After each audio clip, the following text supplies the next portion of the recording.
Call this meeting to order. Welcome, everyone. Welcome to meeting number 63, the House of Commons Standing Committee on Government Operations and Estimates.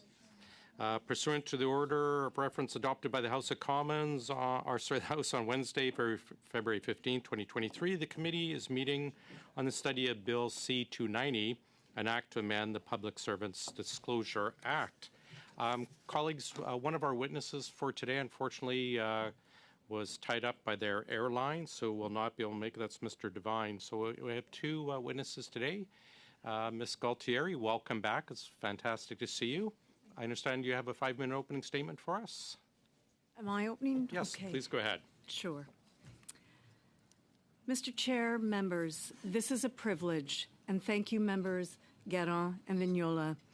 In 2004, I provided the first of many testimonies on the tenets of effective whistleblowing legislation. But rather than protect truth-tellers, government-imposed oppressive anti-free speech regimes. Today, we must therefore confront Canada's dehumanizing treatment of whistleblowers who, as eyewitnesses to the birthplace of scandals, are indispensable to bridge the secrecy gap. Prime Ministers Chrétien, Martin, and Harper all affirmed that in their government, whistleblowers would be safe. A bright light was in 2006 when Pierre Poilievre stated, "The plan is to protect all whistleblowers, regardless of the approach they take to expose corruption." But with Justin Trudeau now positioned as the global champion for openness, public servants remain muzzled, seemingly powerless against the hypocrisy. 31 years ago, I joined Global Affairs. My job was to accountably manage billions of dollars of diplomatic housing. Almost immediately, I faced an indulged diplomatic class who, in violating rules, wasted billions on excessively luxurious and palatial accommodations. My duty to hardworking taxpayers prevented my acquiescence. By 1995, with deep recession engulfing Canada, 33% of urban children lived in poverty, rising to 50% in Montreal. This gross waste was not only unlawful, it was evil. For 6 years, I worked internally, believing that change would come. It didn't. Instead, the department unleashed a campaign of retribution. It started subtle but became brazen. Ordered silent at meetings, struck from memos, and deprived essential work tools. I was, as one colleague said, rendered irrelevant. My job was sabotage, putting my title and salary at risk. And then one day, I was simply stripped of my job in a degrading public statement. Maintenance took my door plaque, computer, and phone, and the department expunged me from the directory. And whether a lie, lack of courage, or something else, the ADM's betrayal of the promise to get back to me following our meeting left me hanging, subject to more stealth abuse for going up the hierarchy. The deputy minister stonewalled, and after sending evidence of the unchecked profligacy to Minister Lloyd Axworthy, I was threatened with libel for suggesting any wrongdoing. On my final day, invisible and alone, my director advised the problem was I cared too much about doing my job right.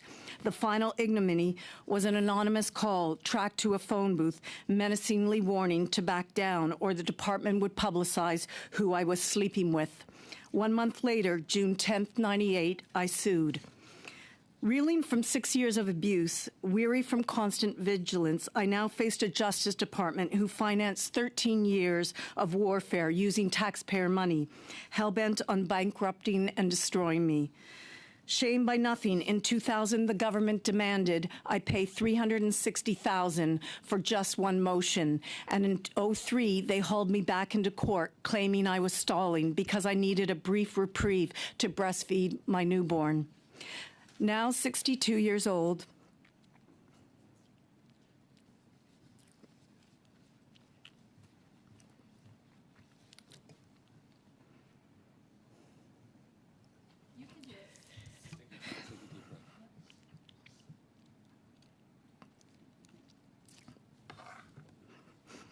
thank you.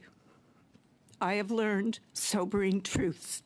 Despite winning, decades of being in a subterfuge of corruption, lies, and cover-up leaves lasting wounds. But the deepest cut is loss of time, hope, vocation, and community. Most of all, the loss of my little brother. Thank you very much. Thank you. Who with special needs counted on me. but engaged in a war against a formidable government. I couldn't be there when he needed me most, and he died alone.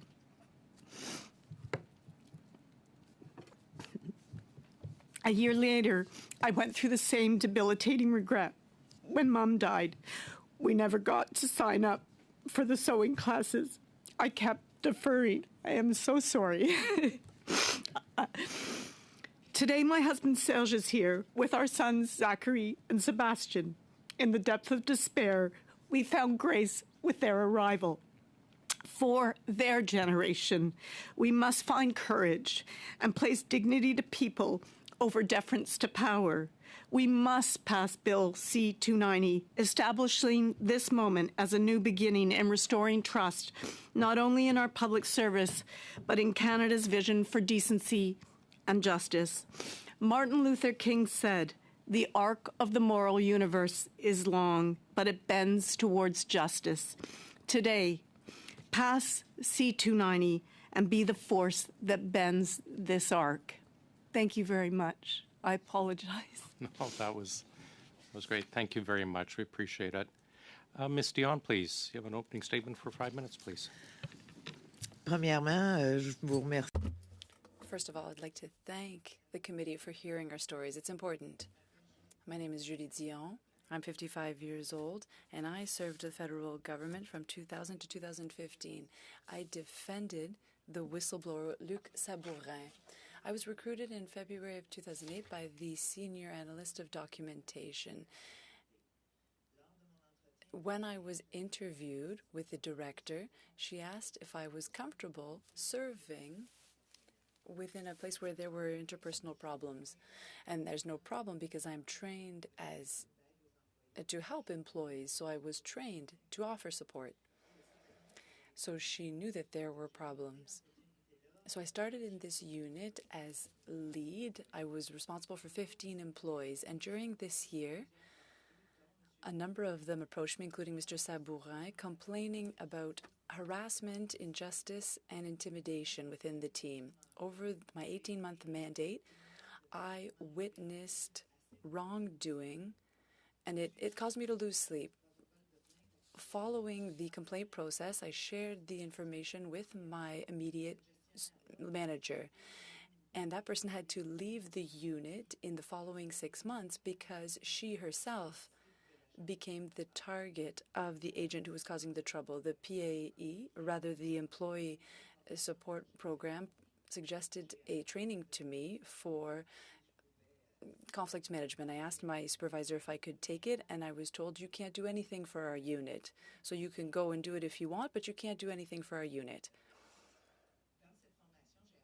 During that training, I learned that I had to go one level higher than my director because she was involved. So that was the vice president of the agency.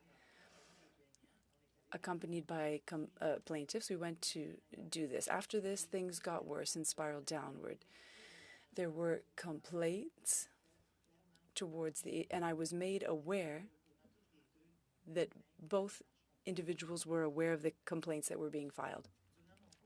During my short stay within that unit, I saw a minimum of 25 people coming and leaving due to the situation. Anxiety and nightmares created by defamatory comments, aggressive behavior, and wrongdoing was interfering with my life. Given my feeling of powerlessness, I asked for a sabbatical year. I called on my director a number of times so that she would support the training that the training, anyway, she refused me this, and I was not surprised. Following the earthquake in 2010 and during the state of emergency, I was asked to stay on, and I asked my new manager if I could stay, and I was refused, and I was called back to the country. I was in Haiti at the time. The Haitian minister asked for the help of the Canadian ambassador so that there could be an intervention with the director, allowing me to be freed up. The ambassador was also refused. Through an email from the agency vice president, I was let go. After 11 years of loyal service, I was let go, and I risked my life literally to promote the values and safety of my own country. All of this because I dared to speak out, because I dared to support a whistleblower. In 2013, I was contacted following an investigation. Luc mentioned this in his testimony. It was so that I could go back to my position because it was discovered that I was fired wrongly. So I went back in 2014 in Sherbrooke in a lower position and in a unit that was not within my expertise. Later on, I found out that following the request for access to information, that a radio silence policy was announced by the upper management, and this affected me for a long time. In 2015, I couldn't handle it anymore, so I stopped work. It was post-traumatic situation. Being a whistleblower in the current situation is like committing professional suicide. It is Goliath and David. After what happened with Luc, I was targeted too, and I was not protected. With the changes to C-290, I would have been. So to the members of the committee and on behalf of all Canadians, I'd ask you to hear me out. In the absence of real protection measures, this ruins lives. There are criminal acts that have been committed, and nobody is saying anything because of a lack of protection. And this works against whistleblowers and sometimes pushes them to suicide. It's less rare than you think. This absolutely has to change, and this bill is part of this change. Remember that the work that you're doing here in Parliament has the potential to save lives. So please be on the right side. Thank you. Much, Ms. Dion. Ms. Cusi for 6 minutes, please. Merci beaucoup, Monsieur le Président. Thank you very much, Mr. Chair, and thank you to the witnesses who are here today. Madame Dion, I worked for the Foreign Affairs Department for 15 years. I worked in El Salvador and Argentina and then in Dallas, Texas. And I recall in 2010, when there was the earthquake in Haiti, I left there at the time. So thank you for your service to our country. And I think that most people don't recognize the service provided by people who work for Foreign Affairs or for the Foreign Aid Development Agency. Looking at this beautiful picture of you as a young woman, and I wonder, younger woman. I was once a younger woman myself, and you just wonder how you've changed from then till now. I can't imagine the difference between who this person was, so bright and optimistic and looking outward to the world, and after what you've been through. Most certainly, and I'll also say not to excuse the actions of any government, but I will say at the time when I was consul for Dallas, the foreign minister at the time took some very strong decisions to sell our official residence in Dallas, which had an impact on me, as well as properties in Rome, for example. So I know that that you're, although certainly I know the injustice that you have faced, there is no, it is injustice, but that there were those who heard your concerns as outlined within the article in terms of the expectations of Canadians serving abroad. So thank you for that. So now I will finally get to the questioning. Madame Gaultieri, how do you think 290 will impact public servants going forward into the future, and what positive aspect in the way that it could have helped you were it in place? So thank you for that question and for your interest.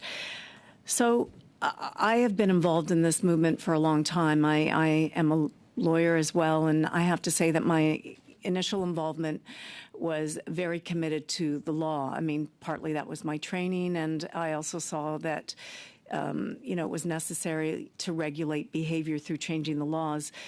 As I've progressed, I've realized, and I'm going to read you something by an academic, that The law is really just one part. It has to be there, but we know through any social movement, I always, look at the civil rights movement, laws were changed, but it took decades, years, a lot of sacrifice. There were a lot of deaths and a lot of marches.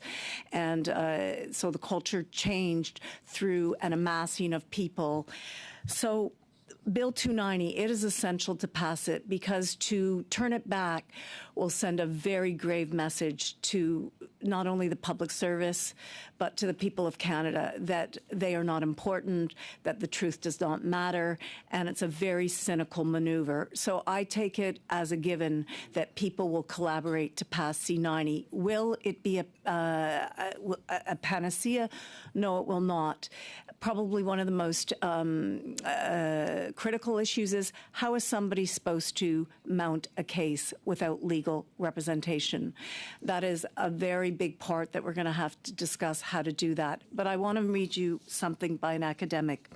This is, I believe, and I'll send it to the clerk, an article by Brian Martin, who's an Australian academic. He said this: a whistleblower is, in essence, a person who believes that truth should prevail over power.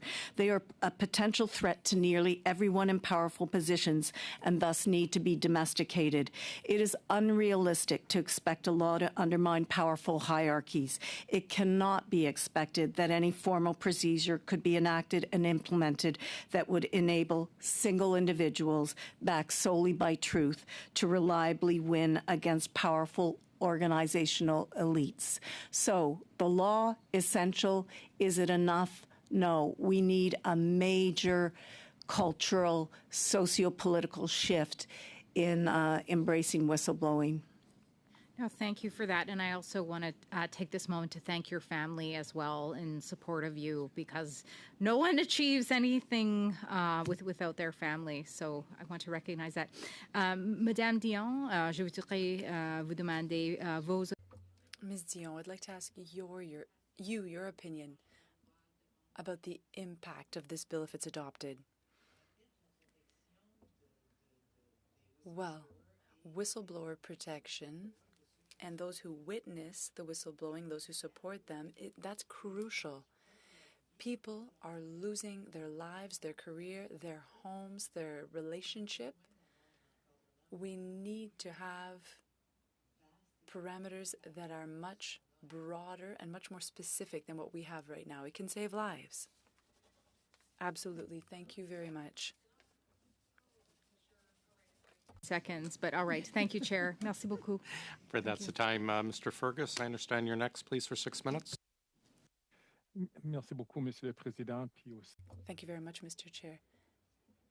And thank you, Ms. Dion and Ms. Gauthier, for your testimonies. They were very touching.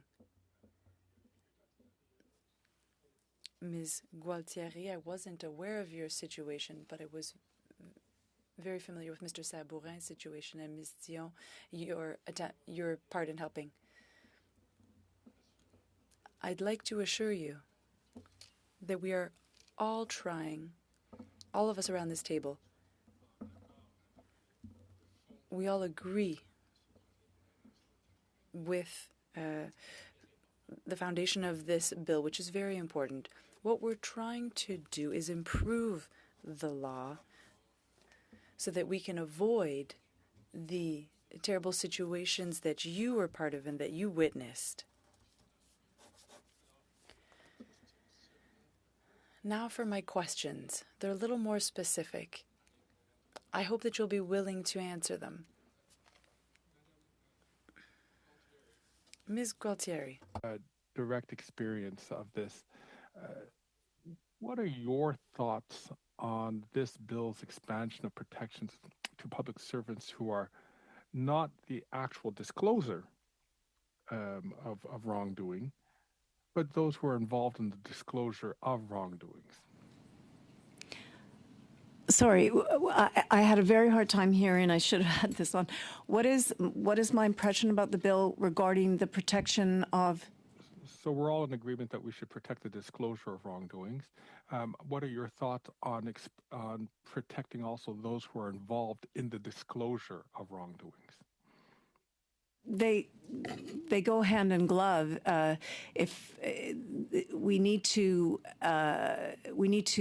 investigate what the disclosure is about, but you won't have disclosures unless you protect the person who is doing the disclosing. So wrongdoing will remain buried in secrets, in documents, in private meetings, if people are not protected. So you can't have disclosure, you can't have free speech unless it's protected. And by doing that, we protect people. So it's axiomatic that they go together. Merci. Madame Dion, Ms. Dion, I'd like to ask you the same question. I would just like to add a little something. What do you think? Do you think it's important to have provisions that protect confidentiality of whistleblowers? Yes, it's absolutely critical. That protection is imperative because there's a lot at stake. There's the emotional side of things, there's the physical side of things that is at stake, your family. So if nobody protects, if nobody offers some protection to these individuals, what's going to happen is there'll be nothing else. Nobody will ever speak up ever again because you have to be willing to lose your life and your career. Everybody here, you all have careers. You invest all your effort in your career. But when a person decides to speak up and talk about what's been done, about wrongdoing, well, you're putting your career on the line. So if the law does not protect us, what else is there? There is nothing else. You have to be a little crazy to do it otherwise.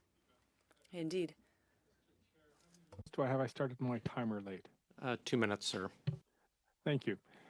Madame Dion, j'ai une autre question. Ms. Dion, I have another question.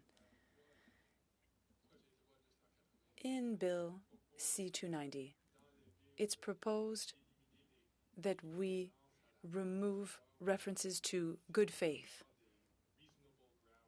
so that there be reasonable grounds. Pensez-vous que cela va... Do you think that this will open up the door to frivolous accusations? Or do you think it's better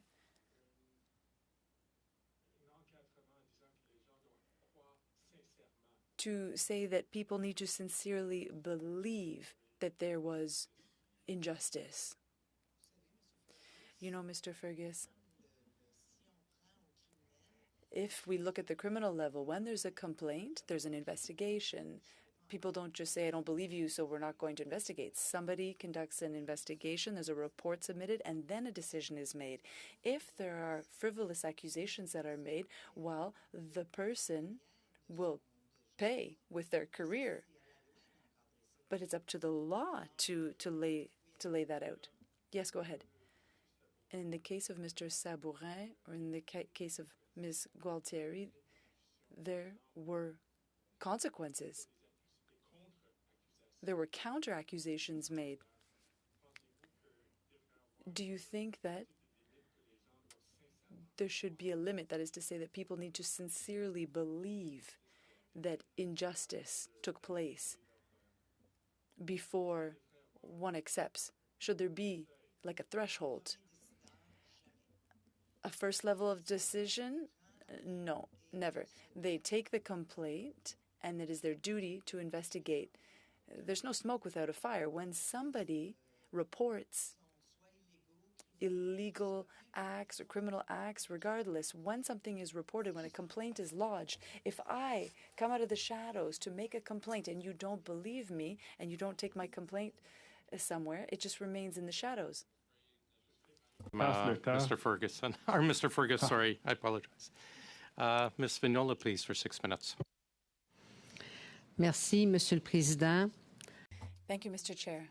Ms. Gualtieri, thank you. Ms. Dion, thank you for being here. Both of you have paid a big price for wanting to improve a system. And what you paid was huge. for the sake of honesty. I'll start with Ms. Dion for my first question. In your opening remarks, you said that the work we're doing here, and you repeated that earlier, can save lives. That's very touching. You're allowed to not respond if you're uncomfortable, okay? Do you know public servants who ended their lives or tried to because of reprisals that were made against them after a disclosure? I know 4. One who I don't know personally. The news got to me eventually, but I know 3 public servants who did try to end their life because they were involved in a situation with reprisals. That's already 4 too many.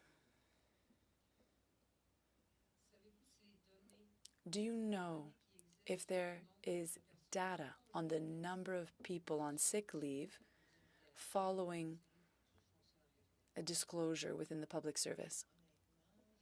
Honestly, I don't know. I did do some research. However, I can tell you that if you just looked at the number of public servants who are on long-term sick leave, who I think often is connected to these types of situations, I think that would give you a good idea of how many people were squeezed to the point of destroying their lives.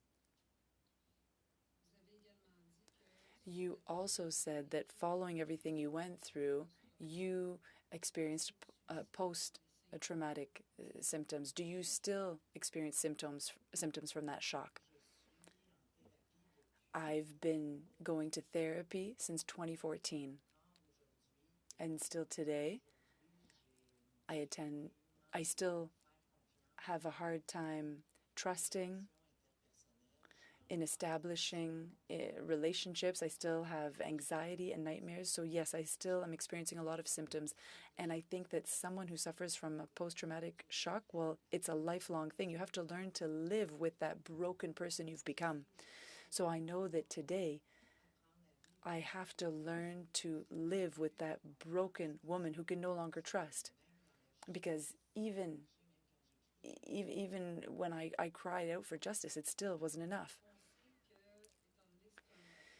We know that, well, since this is a private member's bill, C-290,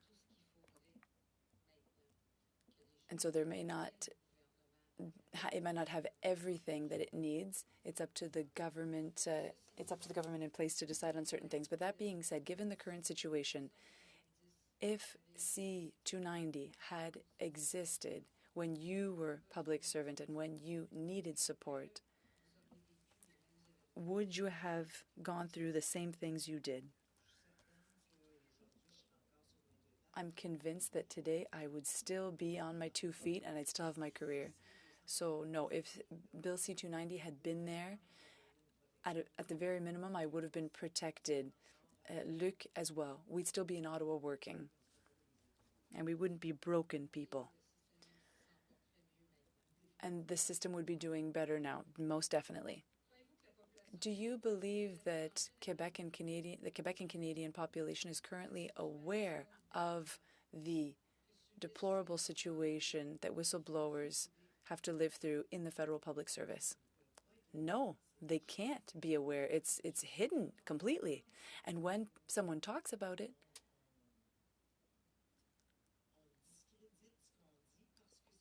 those individuals are discredited because it's too big. In a developed country like ours, people think, oh, that's impossible. But no, it is possible.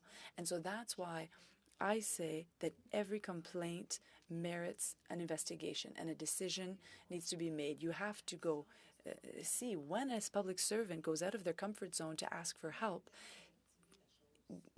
Go and look into it. You have that power to do that. To activate the complaints, rather to go and find out the information and then correct the situation. Mr. Sabourin received threats if he went to speak to MPs or the media. He was even threatened to have his pension removed. Were you also threatened in similar ways? Yes, could you elaborate, please? That that my pension would be cut. I was reminded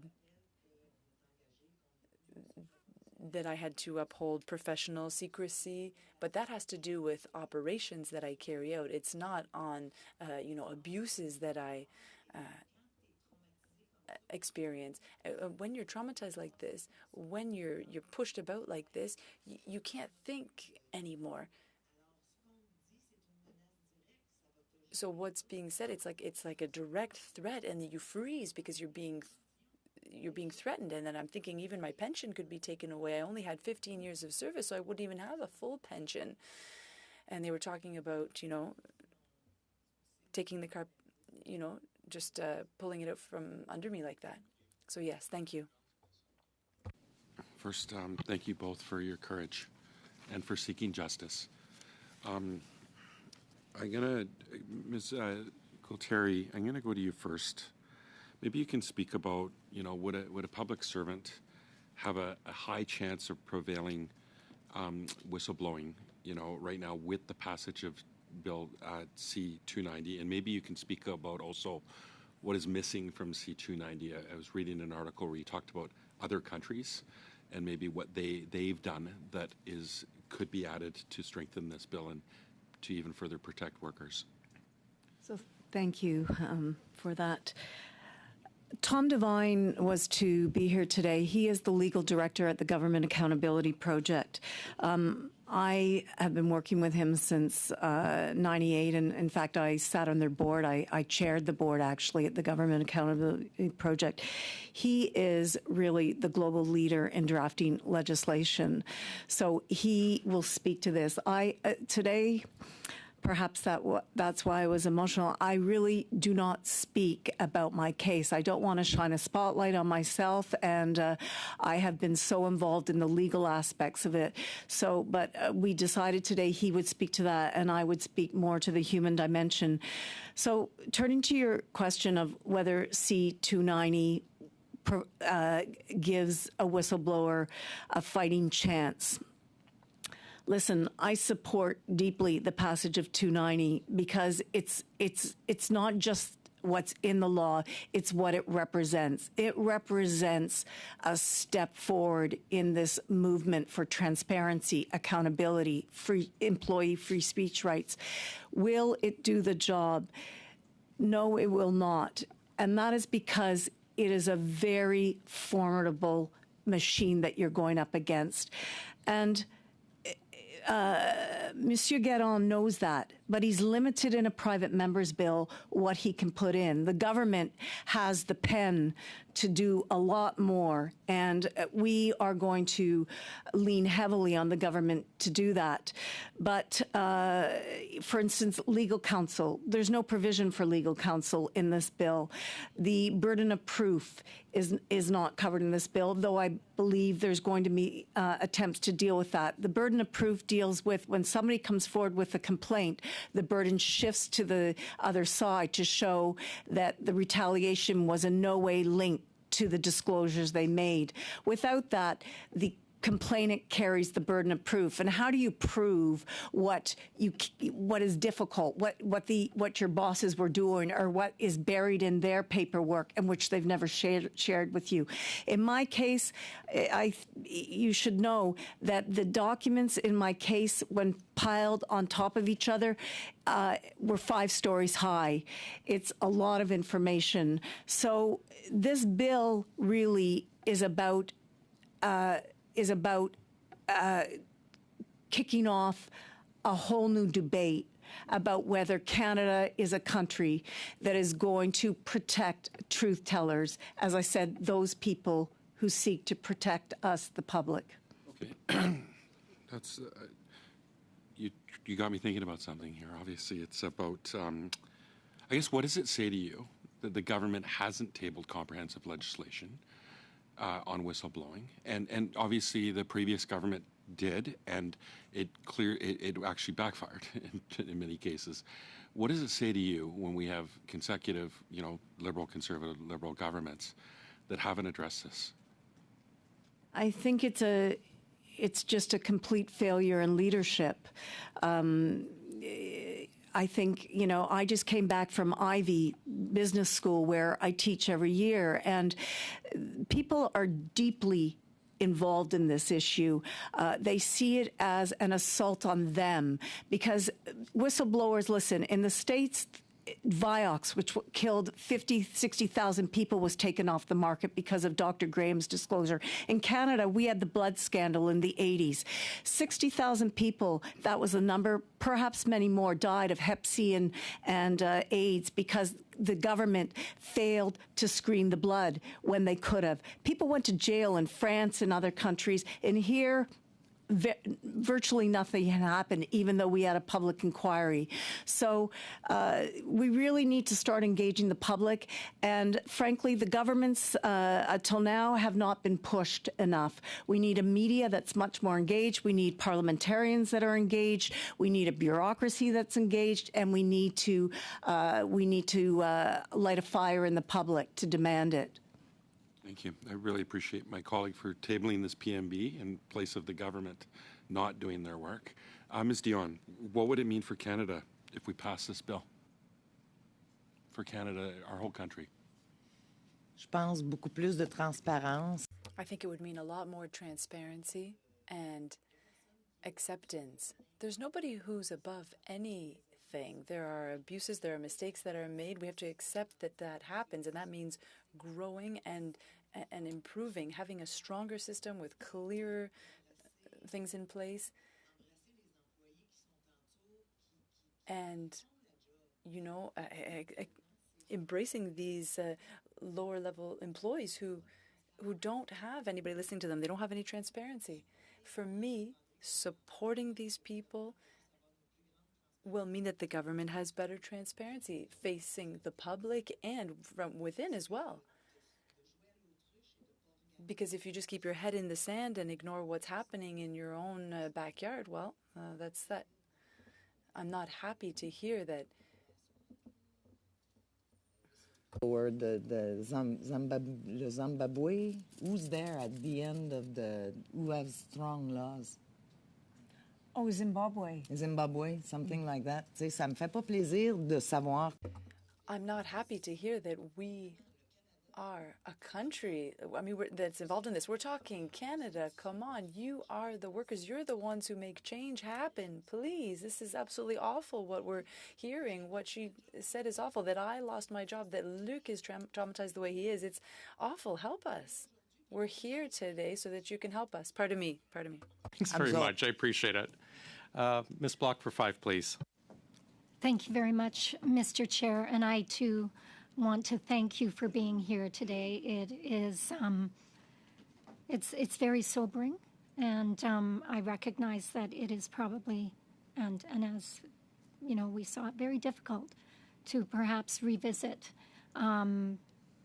these issues that you experienced while you were employed with the public service, and obviously continue to carry with you, as has been pointed out to us by various witnesses. I also note that witnesses who have appeared before us in the last couple of weeks are here today, so I recognize there's a community, I'm sure, that has developed as a result of individuals who have had the same experience. In her submission, Ms. Forward makes this observation, and I will quote it. The literature has confirmed that legislation alone will not protect whistleblowers, especially if it is introduced into an unwelcoming or resistant environment, as it will not be upheld. Culture is equally or even more important. Culture is greatly impacted by leadership and the values and norms in the overlapping and administrative cultures of government. And she goes on to say, we cannot keep on repeating the mistakes of the past that led to the poor performance of this current disclosure regime without causing further serious harm. And when we think about that, we recognize that this private member's bill, which is limited perhaps in how far it can go to address the issues, is perhaps a first step. And as you pointed out, Ms. Guattari, that you believe it's the beginning of a debate that needs to be had in this country. But I recognize that there's another saying that culture eats strategy for breakfast. And so we can go a long way in putting mechanisms in place to address the issues that you've raised. But I do believe we have to get at the culture of our of the public service, as Ms. Forward has pointed out. And so I'm wondering if either of you have any suggestions for how we might go about doing that, as we also at the same time address the issues through legislation, or if you know of any examples where a culture has been successfully changed in order to ensure that you're functioning in a safer place. You go, please. So again, thank you very much. The culture, the most obvious example is the USA. They have been the leaders in this. There's a lot of wrongdoing that goes on in the U.S., but there's a lot of right that goes on there as well. And one of them is that there is a strong counterpower. Philanthropists in the States, they don't just give to the arts, to ballet, to music. They give to these causes. And I worked in Washington long enough to see it, to see the billionaires who came forward and were giving to GAP and to other great causes. So what changed the culture in the States? Well, in 1986, the Challenger exploded, and in midair, 7 people were incinerated. What we learned after is that engineers had warned against that launch, but it was political to launch it. Reagan wanted to launch it. And so what did the people do? They flooded congressmen and senators' inboxes with outrage. And that's really was the transformative period where it was no longer okay to ignore whistleblowers. Things weren't perfect because they would pass laws. Tom drafted most of them, and then they would immediately step in and create loopholes. But there has been a real change. I saw it at GAP when I was there. There were a number of things, drugs that were killing people, the environment, nuclear plants that were poisoning people that got shuttered. Snowden, whether you agreed with him or not, he kicked off a debate about whether the government could, without warrant and without right, go in and start snooping on you. And today, it is absolutely very, very risky for either government or private industry to ignore whistleblowers. It's also very lucrative now because there's a lot of liability issues, and with the False Claims Act in the States, a lot of people are triggering it, and there is significant payouts being made. And let's be honest, lawyers are doing a lot of cases now because they're participating via contingency fees in the payout. So the culture changed because the public demanded it. Thank you very much. Mr. Baines, for 5 minutes, please.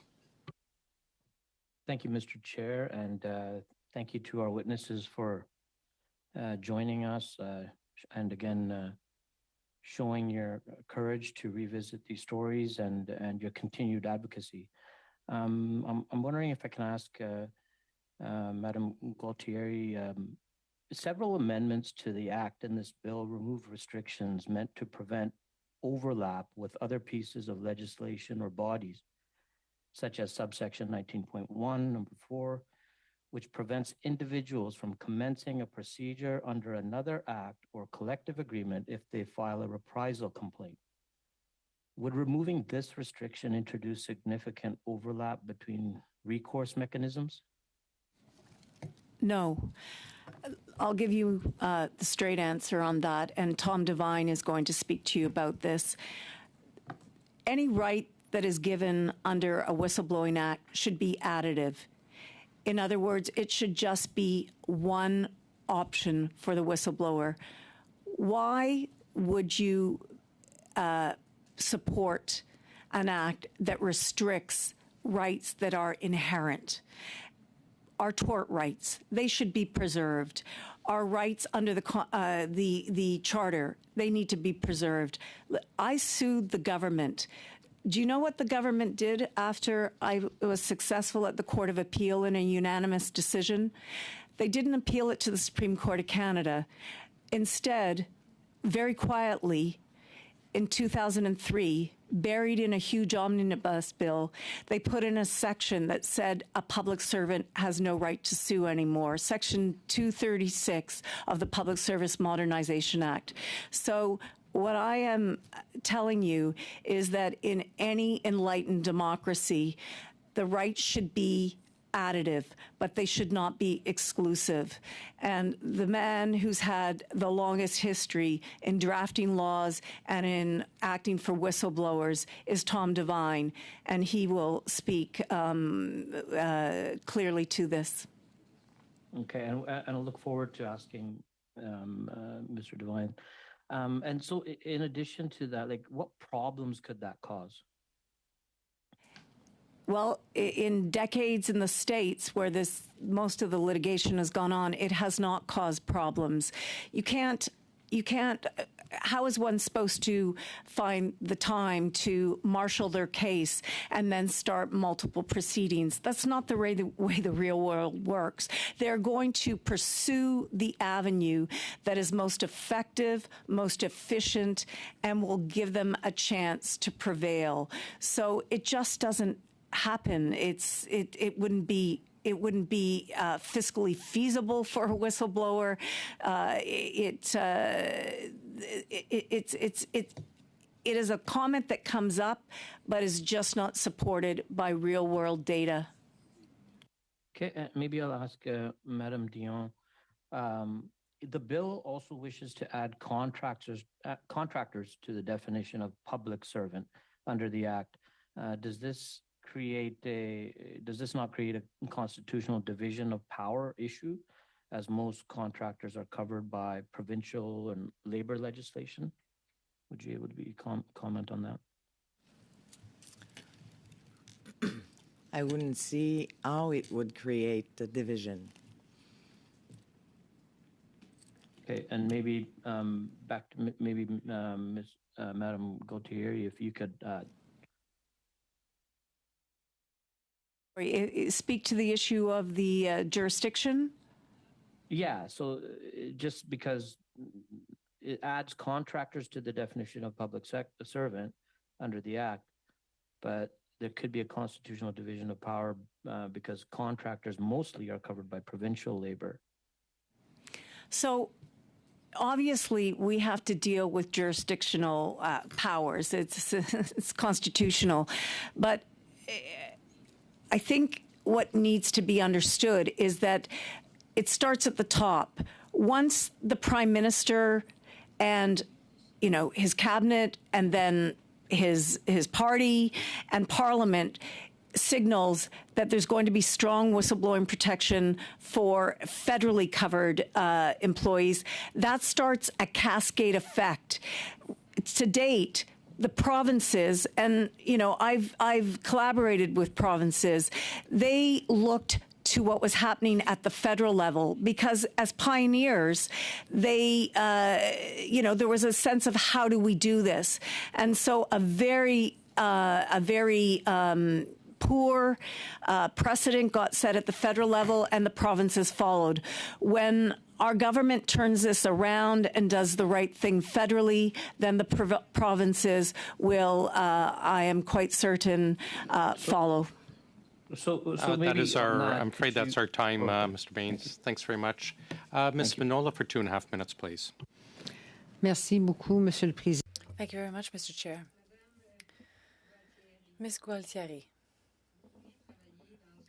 you want to work in an environment that's efficient, that's ethical, that was responsible to taxpayers, and yet you were harassed, from what I understood in your testimony. You went much higher to speak about the abuses that took place in the department that you worked for. If I understood correctly, you went right up to the minister, who at the time was the all-powerful ex-worthy. what were the ramifications for you? I think that's a very critical question.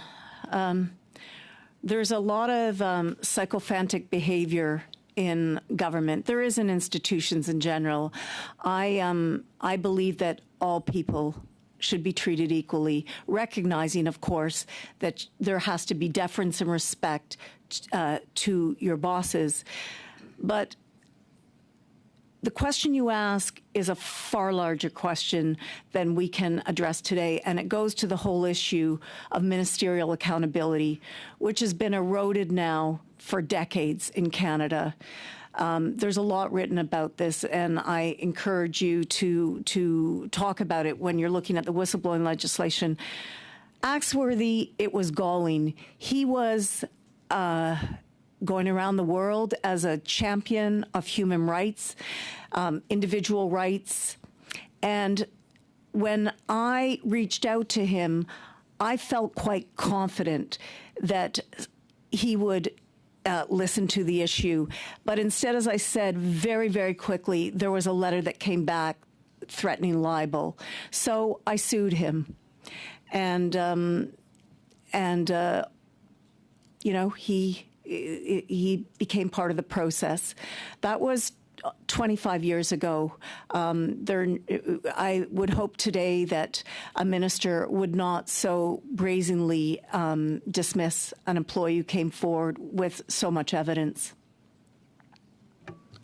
I'm afraid En you somme, have vous avez about été 5 menacé par seconds, un Ms. ministre. Manola. Basically, you were threatened by a minister.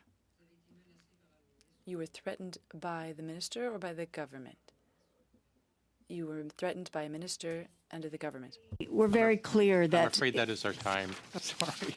Maybe we can get back to the next round. Mr. Johns, please, for 2.5. I'll just let her quickly finish on that. Go ahead. Yes, the answer to that is correct. It was very clear that there was the threat of libel. It's a very convenient device to be used, but ultimately, as hard as it is, I believe that nothing is more powerful than truth. Can you talk a bit about due process for whistleblowers, whether, you know, what they're getting under the current act and what they would get under Bill C-290, and maybe, again, more improvements that still need to be made to ensure there's fair process? That's an excellent question, because in order to have a chance to prevail, you have to be able to avail yourself of due process rights. Otherwise, you're into, you know, what's the expression, tin pan, the rights that are accorded under the current law it's embarrassing. It is an assault on what Canada has historically stood for. They are weak, insipid non-rights, basically. So this act is addressing that. It's strengthening it. It's taking out the good faith. Mr. Baines, or was it Mr. Fergus, raised the issue of good faith.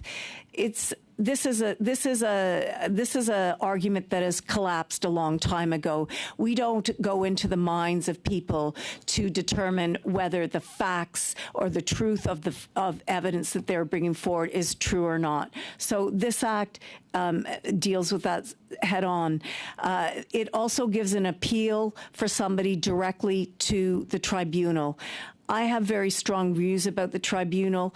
I do not think the tribunal, it's demonstrated by its track record that it's not been effective, and Canada is having a declining effect with tribunals. I am an absolute strong proponent, as is Tom Devine, that you have to have access to our courts of justice. Just a quick question. I asked Ms. Dion what it would mean for Canada if we pass Bill C-290. Can you speak to what it would be like if we failed to pass it?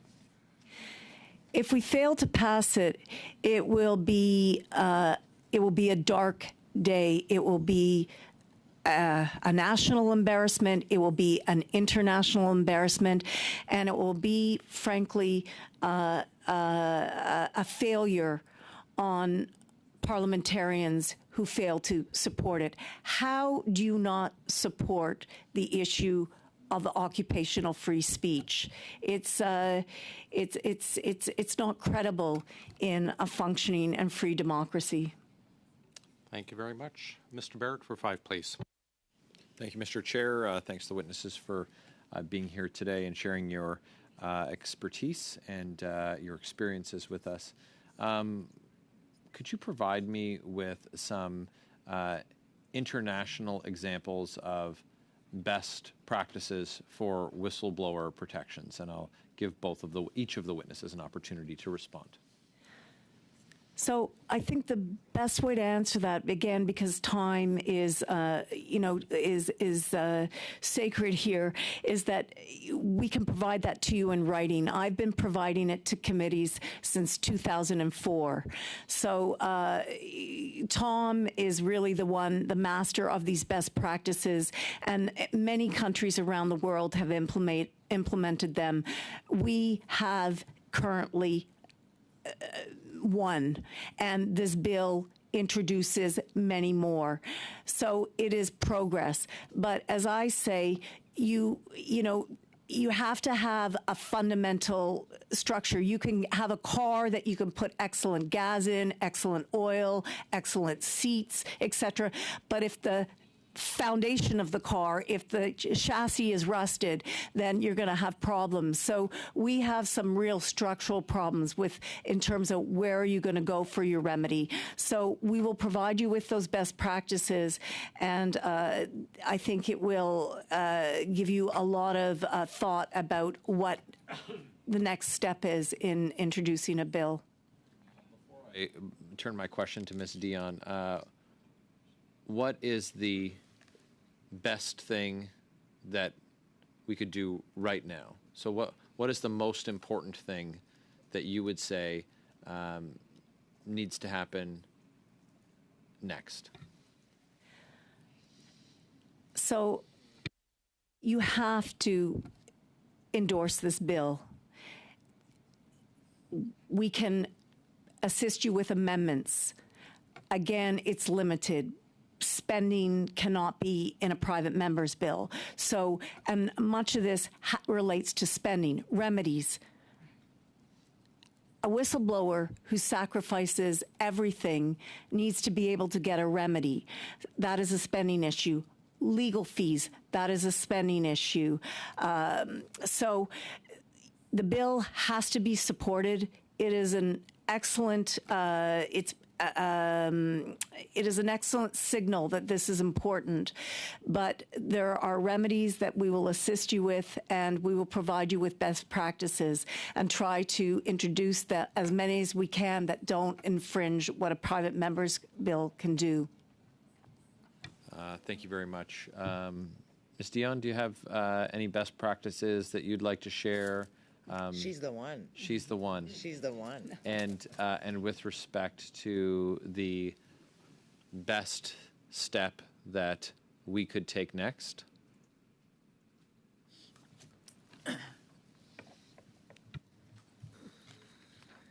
It's so vague and so large. Je pense que je vais revenir. I think that I would come back to this question of the credibility of complaints that are made. The first thing to do would be to ensure that complaints are followed up on, that those who are speaking out are listened to. I think that Bill C-290 will provide the protection that people need for remaining anonymous, and so that things are done about it. I think every complaint needs to be listened to and investigated. Ms. Gold? Do you have any time? If you do, 45 seconds. burden of proof is a big one. Gag orders. I apologize. I should have raised this. I was put under what my lawyer, who was a very senior lawyer, who litigated my case, said it was the most draconian drag order he had ever seen. So you cannot give rights under this act and then at the same time gag people, which is done both at the front end in the employment context and then at the other end when they come out after disclosure. Non-disclosure agreements. It's not only non-disclosure agreements, Mr. Barrett, it's also the departments have basically gag orders in what you can say or do or how you can communicate in the workplace. That cannot cancel out your whistleblowing rights. That's very, very helpful. Thanks very much, Ms. Gualtieri and Ms. Dion. Thank you, Mr. Chair. Mr. Barrett, thank you. Mr. Jouari, please. Thank you, Mr. Chair, and thank you to both witnesses for coming here. Indeed, when you shared your experiences, it was a difficult time. And thank you for the strength you've shown, and thank you for the service you provided to the country. I'm going to start with Madame Gualtieri. You talked about that there's an urgency to pass this bill and this private member bill. And we are all committed to make sure that the appropriate amendment is put in. And I'm confident that collectively we will work together to put the appropriate amendment to manage the scope, to manage to some of the unintended consequences of some of the recommendations in there, and it will hopefully send it back to the House, and it will pass. But one thing you mentioned was that there comes a point that this bill will pass, but fundamentally what needs to happen is there needs to be a cultural and socio-political change. And my colleague, Madame Bloch, started on that. And this is where I want to do a little bit of a more deep dive, because I believe the culture and the socio-political could be something that my colleague, MP Barrett, when said, what can we do immediately? Probably it's an area that we could explore starting very, very soon. So can you help us kind of demystify or help us break it down and say what specifically need to change? I know you talked about the public side and how the public got mobilized in U.S., but how about within the structure, within the government structure, what could be done? Question. Listen, I joined the public service in 1992. My sister is also in the public service, and I've had family members in the other extended family members in the public service. I think that there has been a decline in the public service for many decades now. Increasingly, there was a concentration of power into PCO, into what at that time we called the Mandarin class. This has affected a strangulation on good, hardworking public servants. My discussion here today is by no means an assault or a denigration of public servants, because most of them want to do a good job. The question is, can they do a good job? And people cannot engage in whistleblowing with the stakes being so high. So how do you change the culture? Generally, historically, culture is changed when the people at the top decide that they're not going to tolerate the kind of abuse that's going on in the public service. I urge you to look at the surveys that started with Treasury Board in '98. In my department, Foreign Affairs, the harassment rate was 25%. No private industry could operate with 25% harassment rate. It's important. Mr. Fergus raised this issue, or I believe it was about or somebody asked about disability. There is a huge number of people in the public service on short-term and long-term disability. What is not disclosed generally is that the public service self-funds the disability. It is not Sun Life who is the administrator of it. No, it is taxpayers. They lose when the wrongdoing happens. They lose because of the inefficiency of government, and then they lose when people go on long-term disability, and the taxpayers are funding that. The culture needs to change by a revolution at the top, and when people are encouraged to be creative, to contribute, to make their highest contribution. Yeah, thank you. I got about probably 40 seconds left, and I'm going to give you that 40 seconds because you said you wish you had addressed the burden of the proof side. So here you go. You got 45 seconds. So burden of proof is it's a very straightforward concept, really. Generally, when you go into an action, a legal action, the burden of proof rests with the complainant. With whistleblowing legislation, it shifts the burden. In this instance, it would be to the government to prove that they did not retaliate because the person blew the whistle.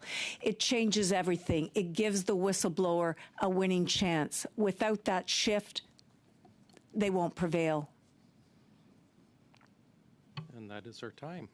Thank you very much for your time with us, Ms. Galcheri. Always a pleasure. Thank you for bringing up the reverse onus. I know from past studies it's always come up as the number one issue we need to bring in. So thanks very much. Ms. Dion, thank you again for your time with us. It is greatly appreciated. Colleagues, we're going to suspend for a couple moments while we switch out witnesses.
We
are back in session. We'd like to welcome our two witnesses, longtime friends of OGGO, I will say, Mr. Braun and Mr. Hutton, who are a great part of our last study and other studies on whistleblowing and other issues. So, gentlemen, welcome back. Sincere thanks for joining us today. I understand you each have 5-minute opening statements. Mr. Hutton, if you'd like to go ahead, please. Thank you. And thank you to the committee for hearing us. I really appreciate it. I have to confess I feel very nervous today. I don't usually. And I think the reason is that there's just so much at stake here. You know, we have such a huge issue. I think the committee is beginning to realize that. We've heard some wonderful testimony, and I just want to try and build on that. I've been working in this field before the PSDPA was introduced, and I've been studying, monitoring, and reporting on this act now for 17 years. I ran a whistleblowing charity for 6 years, operated a helpline, and was contacted by more than 400 whistleblowers. I soon realized there was a very consistent pattern to the reprisals. Luc Sabrin's experience and Madame Dion's absolutely fit that pattern. You should not doubt a single word of anything they told you about what they experienced, because those experiences are absolutely typical. Reprisals are obviously initiated by the wrongdoers, who are typically ruthless and determined to protect themselves, but they're aided and abetted by management who see their primary duty as to protect the organization's senior leaders, their reputation, and so their instant knee-jerk reaction to most problems is simply to try and cover them up. So from the moment a whistleblower begins to question what is going on, they are tagged as threats to the organization, as troublemakers to be dealt with, and all efforts are focused on destroying them and sending a warning message to others. The consequence of failing to protect whistleblowers is that we fail to protect ourselves, because the wrongdoers prosper, they gain more power, and they go on to cause even more harm. The two examples that Ian and I are very familiar with. In both cases, incompetent management bungled an early project, but by silencing the whistleblowers, they were able to cover up their errors and appear successful. They went on to be rewarded with greater responsibilities, which they also bungled, causing truly major disasters. I'm referring to the Phoenix Pay Project and the Lac-Mégantic rail disaster. The trajectory is almost identical. In both cases, the cover-up continued even after the major disaster. The organizations failed to understand properly what went wrong, and no one is held accountable. Consequently, the necessary corrective actions have still not been taken. They continue to blunder, and we continue to pay the price in various ways. I think you already know that PSDPA is an appallingly bad piece of legislation. You may not realize how bad. In studying it, the reports I've written going way back to 2012 identified more than 40 problems.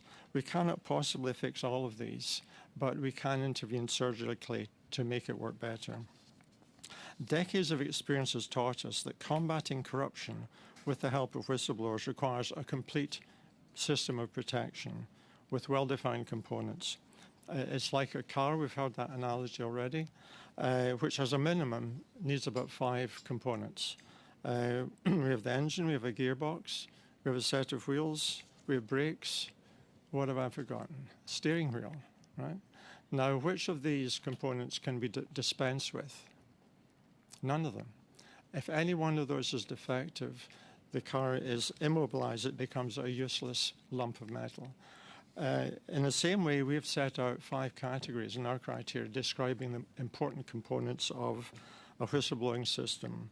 A freedom to blow the whistle without a whole load of barriers and obstacles and traps, so that people can raise the alarm. Protection from reprisals from the moment that people speak out. Redress for reprisals so that if these do occur, they can obtain a remedy. Those are the 3 things that are necessary for the whistleblower to do their job. The 4th one is protecting the public, and this requires the stringent, independent, thorough investigations, followed by corrective action that's actually put into place. So that protects the public. And the 5th one is perhaps not quite so obvious, but this is the measurements and information that allow you to see that the system is working. Because without that, you have no means for monitoring, you have no means for determining what needs to be improved, and so you're crippled there. So all of those 5 categories have to work for the system to work. And in the case of the PSDPA, none of them work, none of them. And so we have a challenge here to get them all working, and we can help you with that. So I'm going to suggest that Ian pick up the baton here. Thanks, Mr. Hutton. Mr. Braun? Good afternoon, and thank you for inviting me to speak. I've studied whistleblowing for over a decade, but just as importantly, I myself was a whistleblower in 2006. A former naval officer, I joined the Federal Public Service after the 9/11 attacks. I quickly rose to be Chief of Transportation Security Regulations at Transport Canada. After witnessing serious misconduct and naively believing that I would be safe, I blew the whistle. This was before the PSDPA came into force, but I don't believe it would have protected me anyway. The reaction was overwhelming as the resources of the entire department were swiftly mobilized against me. I was falsely accused of security breaches and harassment. When a colleague and I fought back using the grievance process, the complaint was heard by one of the implicated individuals. It was maddening to experience so many abuses of authority, assisted by human resources and the department's integrity officer. The costs and stress destroyed my finances, further damaged my mental health. I already have PTSD from my military service, and ended my marriage. It took me 6 years to escape this nightmare. Sadly, my efforts achieved nothing. The people and practices I was reporting remained in place, directly contributing to the conditions that allowed the Lac Mégantic rail disaster to occur. One positive aspect of this experience was that I met fellow whistleblowers. The similarities in our experiences made me curious, so I began to study the phenomenon. My PhD dissertation examined whistleblowing regimes in the UK, Canada, and Australia. I read the literature and interviewed dozens of whistleblowers, officials, advocates, unions, and academics. I scoured legal databases and official records. This helped me understand how whistleblowing regimes are supposed to work, how they actually work, and what is creating the gap between expectations and reality. Experience has now accumulated to the point that we can refer to numerous best practices standards. We developed our own best practice document at the Center for Free Expression based on these international standards and our own experiences. Using this, I've been assessing provincial whistleblowing laws for about a year. I've completed 5 so far. After going through both the PSDPA and Bill C-290 painstakingly, my conclusion is that the PSDPA fails every major category of our criteria. As Mr. Hutton has observed, critical failures render it useless to nearly all whistleblowers. Bill C-290 does significantly improve the PSDPA and is an excellent start, but it is not enough to make the PSDPA effective. There remain some critical failures. First, many people who believe they are protected will not be protected because of the requirement for magic words. That is, their disclosure was not said in exactly the right form or to the exactly right person. Second, there is still no duty to actively protect the whistleblower from the instant they speak up. Instead, whistleblowers must endure reprisals, typically for years, before they can even apply for some form of redress. By this time, most are broken and give up, and the public interest issue dies. Third, there is no interim relief from reprisal for whistleblowers. Perversely, there is interim relief for those accused of reprisals. Fourth, the Integrity Commissioner still doesn't have any powers, special powers, to investigate complaints of reprisal. Departments can simply stonewall. Fifth, processes to correct the wrongdoing remain fundamentally flawed, as there is no standard for competence or timeliness of investigations. Departmental investigations are especially vulnerable to interference. Six, while the requirement for 5-year reviews is positive, measuring or auditing the performance of the regime is still impossible. In sum, whistleblowers remain consistently disadvantaged, and wrongdoers get the benefit of the doubt. To properly fix the PSDPA will require more changes. In general, future revisions must approach the law with a different mindset. Protecting the whistleblower must be the priority, not an afterthought, because keeping the whistleblower safe ensures that the wrongdoing isn't swept under the carpet. Investigations should meet standards of competence and be completed in a reasonable time. Whistleblowers should be able to rebut evidence from implicated officials. I'll conclude with an important point that's sometimes missed by people who haven't experienced a reprisal. Whistleblowing systems must be designed for the worst-case scenario. Whatever limits you might imagine would temper reprisals, such as structural and legal checks and balances, common sense, or even normal human decency, discard them from your minds. Whistleblowing regimes must be constructed as if those implicated will ignore such constraints, because the more serious the wrongdoing, the more powerful the wrongdoers, the more likely that is to happen. Thank you. Thanks, Mr. Braun. We'll start with Ms. Block, please. Thank you very much, Mr. Chair, and I want to thank both of you for joining us today. Great testimony here, but also I read through the documents that were provided to us and appreciate your expertise on this issue. Last Wednesday, in response to a question by Ms. Vignola, if he were to start over again, would he have blown the whistle? Mr. Sabourin stated, and I quote, "Yes, but perhaps in another way. I would put everything in an envelope and I would send it to the media because the system let me down. It abandoned me." Here we are today discussing this issue at a time when very recently the media has reported on receiving information from someone at CSIS alleging foreign interference in our elections. And sadly, it would appear that the Prime Minister was more seized with finding out who that individual was or is rather than the nature of the allegations. In her testimony and a written submission, Ms. Forward states that, and I quote, "Legislation alone will not protect whistleblowers. The overriding factor for success is culture." And I shared in the previous panel that I am very familiar with an old saying that culture eats strategy for breakfast. I'm not sure if it eats legislation for breakfast, but I'm wondering if you could share with us your thoughts on how we change the culture in the public service. I'll speak to that first. I think we have to start with the law. Now, the sequence that I've heard is informed public outrage, which leads to enormous pressure on politicians, which leads to law. That's the sequence, and that's what we've seen in other countries. We have no shortage of scandals that should have caused outrage in Canada, but we haven't had people in the streets and people going to jail.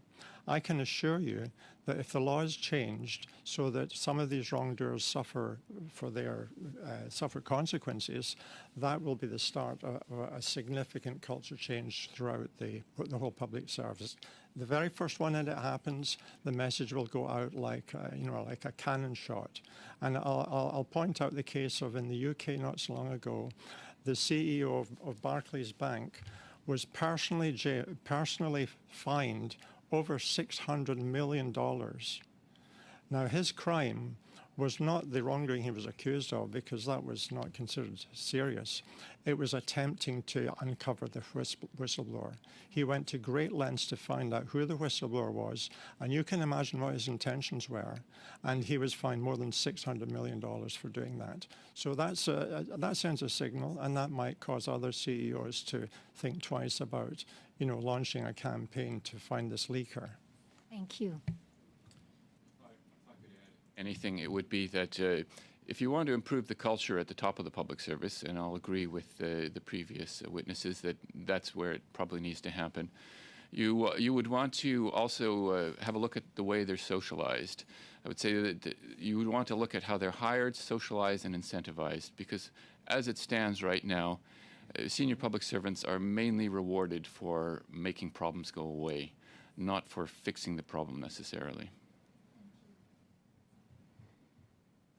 Mr. Braun, in your assessment of Bill C-290, you made the observation, and I will quote it.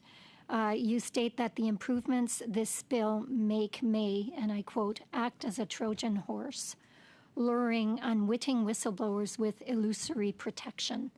And I think the last thing we want to do is have the appearance of doing something when in fact we're not. We want to address doing nothing, but we don't want to pretend or be fooled into thinking that we're doing something when we're not. And so I guess what I would ask you, and you identified the 5 categories that are needed in order for whistleblowing protections to be effective. How can we improve this bill right now so that it offers substantive protections to whistleblowers? Are you asking for a specific list of fixes? Or two recommendations. We need some recommendations to go forward with in order to improve this bill so that it isn't, in fact, the Trojan horse. We keep hearing this request for 1 or 2 things, and you got a good answer past the bill. The second thing is make the bill stronger. Clearly, in our judgment, there's no possibility of substantially changing the outcomes, which are totally unacceptable, of this bill without some changes, significant changes. We have some ideas for some that can be implemented within the limitations of the rules here for a private member's bill. But there are going to be some that are really important that we can't address, that are going to be critical. And if those are not fixed, the system will still not work properly.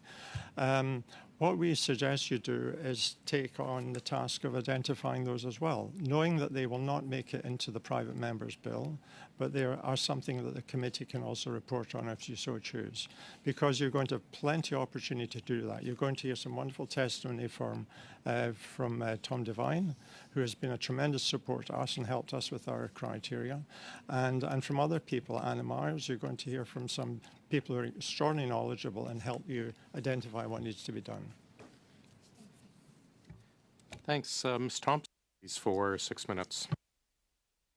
Thank you, and Mr. Chair, and welcome certainly back to committee, Mr. Hutton. It's nice to see you again, and Mr. Braun, thank you for your opening words, and I am quite touched by what you've gone through, and very sorry that you've had to go through this. And I certainly appreciate that this is an opportunity to take a piece of legislation that's incredibly important, some restrictions, because it is a private member's bill. But in light of the work that the committee can do, and I'm going to ask both of you to respond to this, and maybe Mr. Braun, you could go first.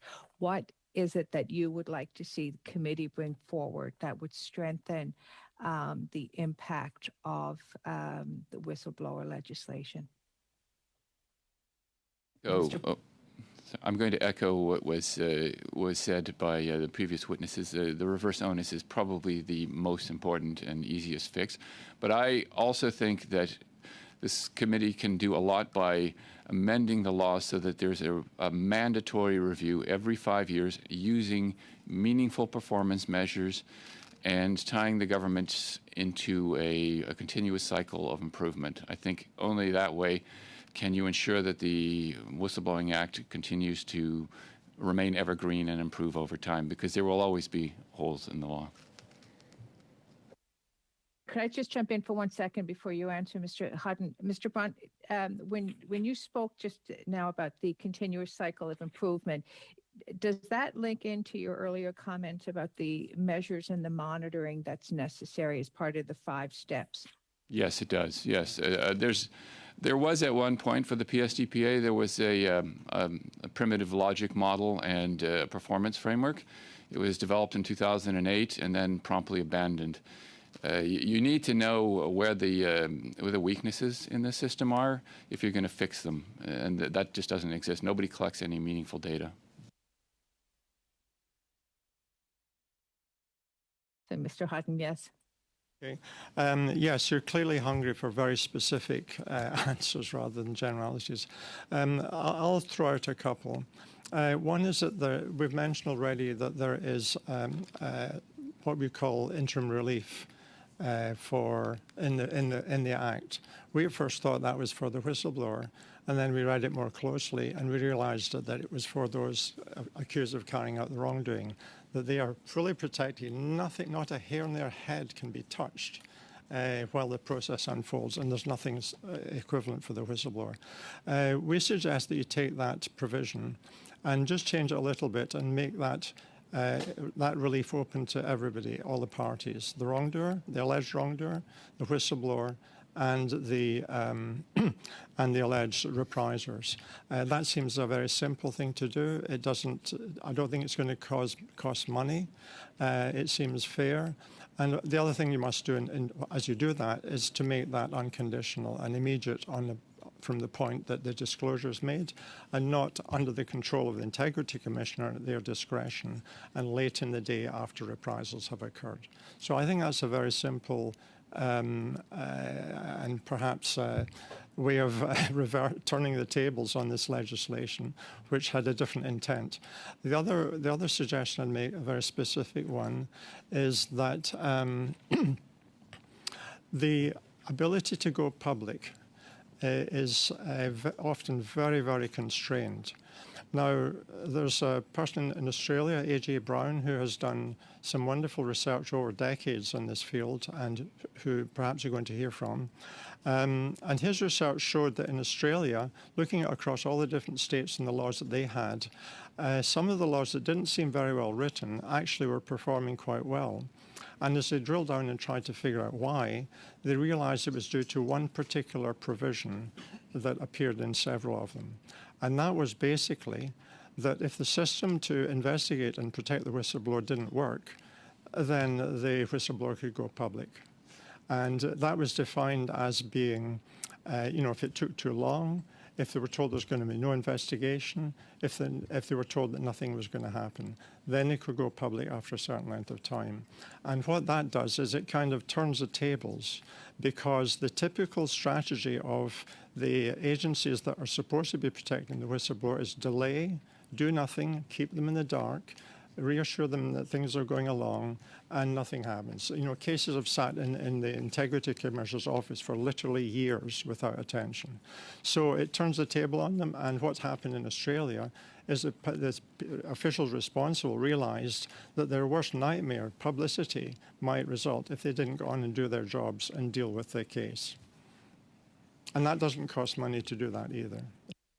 Whistleblower a right that they don't currently have. Thank you. Mr. Hutton, do you feel that the PSDPA should exist as the best avenue for whistleblowers to disclose wrongdoings? Well, we currently have no alternative. Some of our witnesses in 2017 suggested scrapping it altogether because it's so complex and convoluted and full of traps. But I don't see anybody putting forward any proposal like that. So I think we have no choice but to try and fix it. Thank you. And Mr. Bond, if I could go back to you for a moment. I believe you referenced the importance of keeping whistleblowers safe. And certainly we've heard some fairly disturbing comments from witnesses who have gone through this process, and it's absolutely destroyed or damaged their lives with lasting implications and So how do you realistically keep a whistleblower safe in a very, the very real world of having to really speak your truth to power and hold that truth, and often as the only voice in a room? Well, Mr. Hutton has already spoken to one, and that's the interim relief. That if you can intervene to stop any disciplinary processes, that's certainly one. The other one is to have avenues for redress that are easily accessible and that serve as a kind of deterrent to people who might make reprisals. Of course, there's things like that already exist, such as confidentiality, and allowing for anonymous disclosures as well would also help for people who feel too endangered to identify themselves. Those are the three big things. There are smaller things you can do as well, such as separating the whistleblower from the reprisals. Thank you very much, Ms. Thompson. Ms. Vignola, please, for 6. Merci beaucoup, Monsieur le Président. Thank you very much, Mr. Chair. I have lots of questions in mind.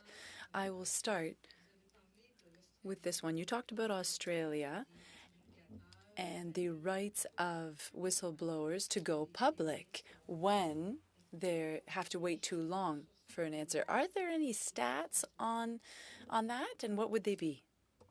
Okay, there will certainly be information available about that. A.J. Brown has published all kinds of research over the years, and that would be pretty easy to find out. That was introduced, I can't say exactly how long, but there's certainly been a few years of experience so that we would know how that was working. I just point out that his research showed that it was already working in a number of states, and that's why it was introduced as more broadly. Okay. Merci. Thank you. You also spoke about Lake Megantic, both of you. Well, I knew that after Scott, there was also a derailment, and I learned that there was somebody who had raised a red flag around the possibility of a train derailing, and yet it wasn't listened to.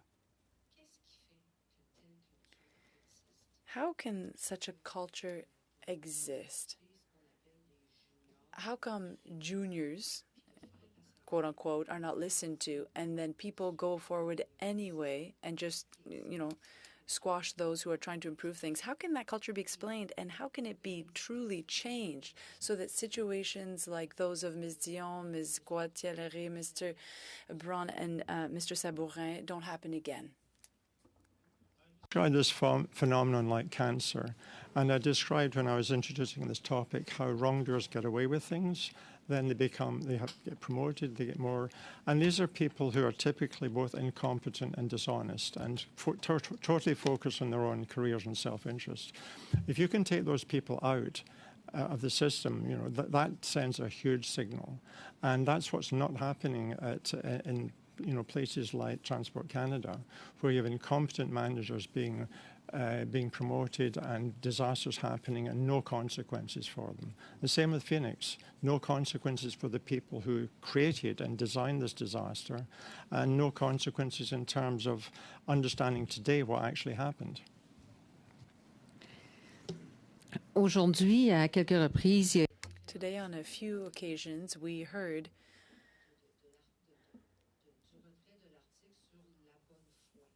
about removing the section about goodwill. I'd like to do a little test with you. Mr. Hutton, Mr. Braun, are you able to say why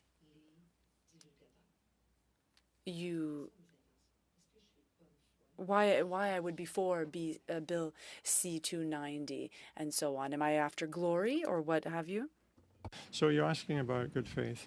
When we had this discussion comes up every single time that we introduce new people to these laws, and there's this fear propagated that you're going to be overrun with people, with these frivolous accusations. It conjures up in my mind a vision of all these people jostling and fighting each other to get to the front of the line for their turn at the guillotine. This is what it's like. You don't rush towards career disaster. And even with the strongest laws that exist in other countries, whistleblowers only get a remedy about a third of the time. So 2/3 of the time, they're going to lose their careers anyway. And so I don't think there's a great rush forward for people to step forward in that way. Est-ce qu'actuellement mes intentions...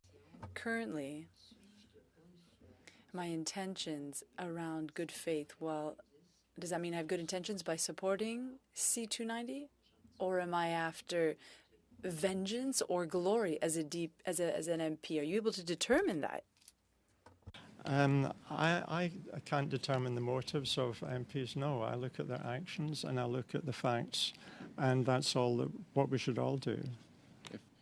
If I could intervene, I always find this question to be a bit of a dog whistle. It suggests that whistleblowers are a problem and that they need to be managed, and it's not the case. There's very few people, as David said, who are going to put their heads into the mouth of a lion. Vous me rassurez, je vais aussi... You're reassuring me, and I'd like to reassure you too. I'm not for this bill because I'm a troublemaker, but because it's the right thing to do for our constituents and for our workers. But you're showing that it's impossible to know what the real intentions of a person are when they're disclosing something or even when supporting a bill. Thank you, gentlemen. Thank you, Madame. I appreciate it. Mr. Johns for 6 minutes, please. Okay, great. Thank you. Thank you both for being here, for your important work and testimony. Can you speak about how to evaluate the effectiveness of a whistleblowing system and also the timeliness in terms of the response of the system to complaints? Okay. Well, you first have to start by understanding what the objectives of the law are, and then what are the steps that you're going to have to go through to get there. Once you have an idea of how the law is supposed to work, then you need to identify, you have to develop some sort of a performance framework. What is important that the law accomplish? How does it help people? Is it going to be timely? And then you start looking at things like performance indicators, collecting the data that suggests this. Now, this sounds very theoretical, but what you need to know is how much time does it take to investigate each of these cases? Is that a reasonable amount of time? Is the investigation being conducted satisfactorily? Are the whistleblowers who go through this system happy with the way they were treated and the resolution they got at the end? The same with the people who were accused of the wrongdoing. You would like to know what the baseline of the wrongdoing that people observe in the work when the program started was, and how it changes over time. Right now, none of these questions are being asked. So everybody in government can say, well, we have a law and it works fine, and there's no way to contradict them, really. So changes to the bill that would help strengthen that, and as well as, like, I guess I'd like to hear about the 5-year review and how that plays into this, and that same question, and also the important role of the Integrity Commissioner and why that role is that appointment is so critical. I'd like to speak to that one. Something we've not really talked about is the role of Integrity Commissioner, and it's actually crucial in the system, because this act, as appallingly bad as it is, it does actually give the Integrity Commissioner a fair bit of power. In fact, he has all the power of the Inquiries Act. And the reason we have almost no results from this bill, from this act, is that the Integrity Commissioners have a whole host of excuses that they can give to do nothing, and they have consistently done that. The problem, I'm not saying that these are bad people, although you might question, what was Madame Ouimet thinking about when she, in her tenure. The problem is that when you appoint people who are socialized and brought up in the bureaucracy and expect to go back to it in some sense, then you're putting them in an incredible conflict of interest, because if they start creating huge embarrassment for the minister, they're going totally against the whole ethos and set of values of the public service that are the norm. And so we have an Integrity Commissioner who's basically viewed as part of the bureaucracy and behaves like a bureaucrat. Well, I think the results Yeah. for themselves, right? In terms of, convictions, right?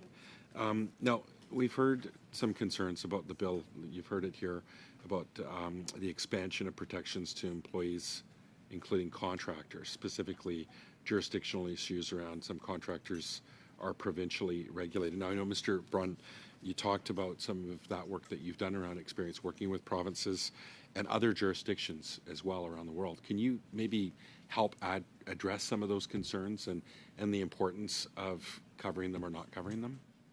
Well, there are already a number of jurisdictions in Canada that offer protection to contractors who come forward with concerns, consistent with what's in Bill C-290. The best practice standard is that you protect any person, any worker that comes forward with a concern. We've heard some concerns about jurisdictional issues, but to me this is a bit of a red herring. What we're trying to do is regulate the behavior of federal public servants. They're the ones making the reprisals. They're the ones who are probably central to any wrongdoing that's been disclosed. Another concern about having the freedom to choose which supervisor to report the wrongdoing to around whistleblowers. Can you speak about that? Well, it's one of the things that can happen in a whistleblowing case that goes sideways, is that you'll get an energetic investigator or a recipient of a disclosure who insists on bringing the issue forward for the disclosure. Now, management may not like that, so they'll start taking action against the investigator or the recipient of the disclosure to try to shut them up.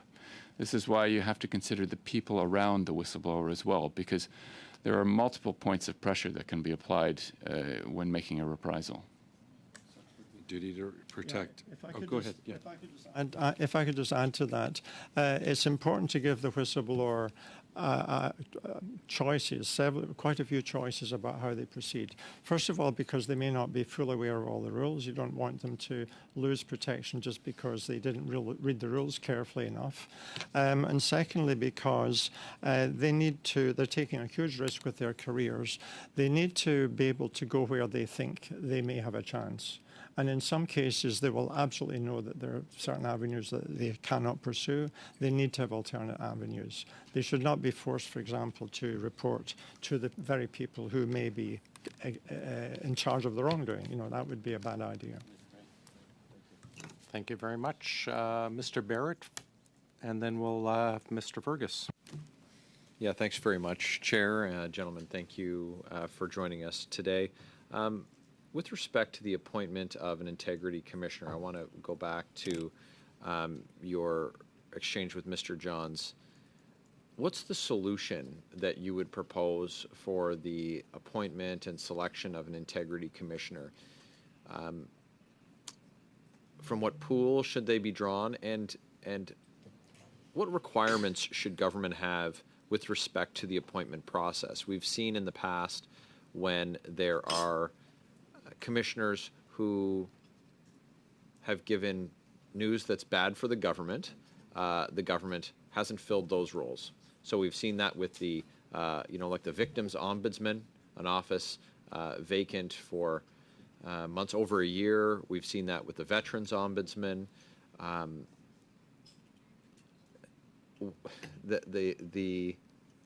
The opportunity for a government who could be embarrassed by a process to just not fill the role, freeze up the process,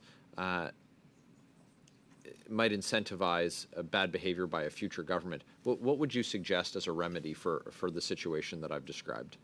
Well, you're describing fairly accurately, what the problem is. We have to some extent, tie the government's hands. We're talking about the appointment of Officer of Parliament, so that does involve both parties in both houses. And so, in theory at least, there is the opportunity to object to certain appointments, but that hasn't happened, perhaps because those opposition parties didn't see this as an important enough issue. to. So there's been really no challenge. And what needs to be written into the law is that the person who fulfills that role does not come from within the bureaucracy, that they're an independent outsider.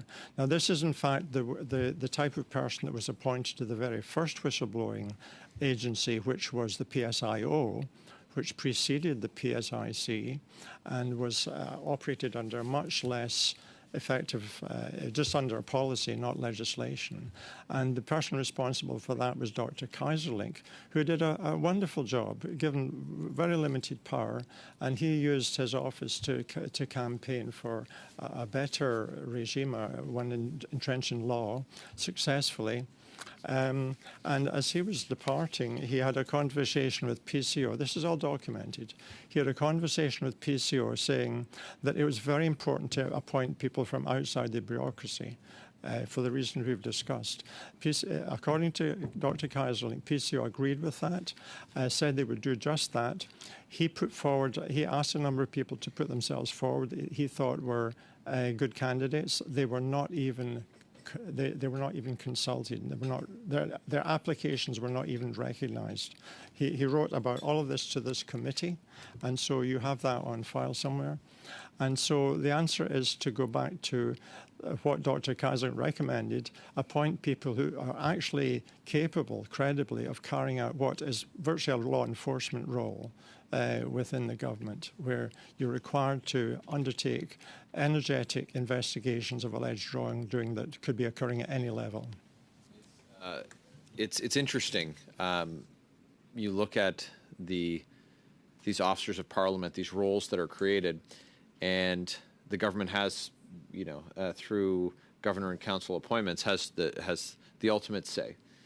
And sometimes Parliament could be left with a choice to either, accept the government's recommendation or you're choosing to leave the role vacant by not ratifying our selection. I would just draw to your attention the current vacancy in the office of the Conflict of Interest and Ethics Commissioner, and there's very stringent requirements on who can be appointed, the credentials required to be appointed to that role, including to be a former federal court judge.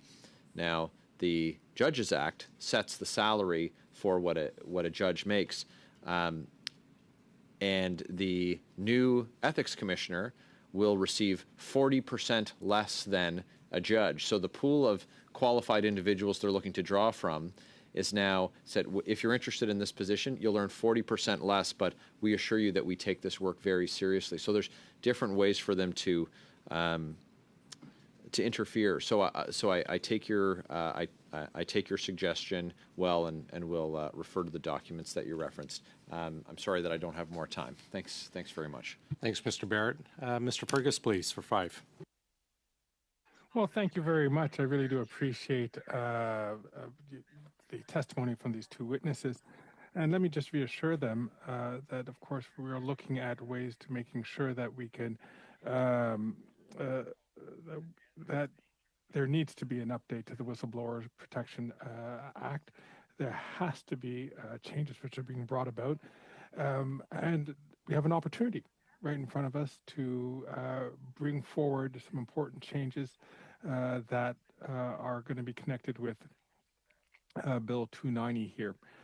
So with that understanding, I really like to turn to you, gentlemen, to be able to help us try to improve the Act and to making sure that we have something that can work within the confines of course, a private member's bill and the limitations that we have in that, but see this as a first step towards a government bill which will come to improve the Act. But nonetheless, let's take advantage of the opportunity that's in front of us here.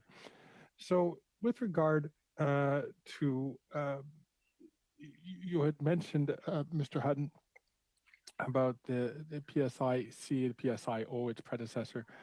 I'm keen on the notion in this private members bill, there is an intention to create a intermediary body, or to transform the role of the tribunal to serve as sort of a way station between the Public Service Interest Commissioner and of course, a very expensive federal court system, which would be very expensive to the whistleblower if they were to choose to go down that route, which should be their right. Is by creating this tribunal as a way station, would that would that diminish the role of the PSIC as you'd see it? And B, would that then imply that for those who are being accused of wrongdoing, that there would be an obligation for government to provide some type of extend some legal services to them so that they can defend themselves in case they were wrongfully being accused of doing wrongdoing? Well, you raised several good points there.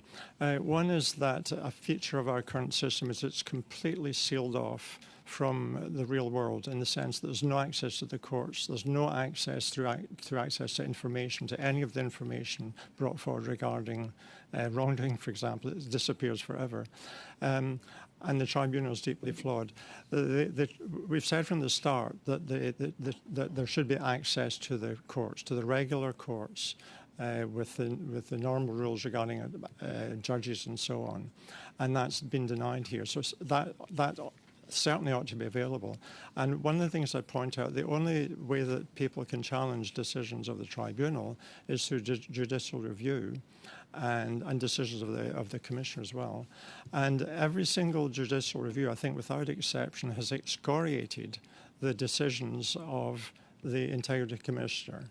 And yet that doesn't amount to redress because a judicial review does not allow them to replace their own ruling. And so that's a huge problem in the Act. And even though it's expensive and difficult, that access to the proper courts has to be there as a kind of check and balance that the tribunal is doing its job, and it can be overruled if it's distorting the law and finding against whistleblowers when it should not. So that would be a recommendation that you would have then for Bill C-90 to then not direct people towards having a judicial review, but to having access to the regular court system? I'm not arguing against judicial review. I'm saying there must be access to the courts. And I'd also make the point that it's absurd, it's insanely absurd that a whistleblower goes to the tribunal with no support. He might have some support, financial support from his union if he's lucky. On the other side, you generally have a team of lawyers, a team paid for by the government, representing all the folks accused of doing bad things. It doesn't, the optics of that are terrible, and that's the current reality. So this is a very interesting point. So you're calling then for sort of leveling the playing field in terms of having access to legal representation. I'm afraid that is our time. I'm terribly sorry. Thanks very much. Ms. Vignola for 2.5, and then Mr. Johns for 2.5, and then I need 20 seconds for some committee business. Go ahead, please. Merci, Monsieur le Président.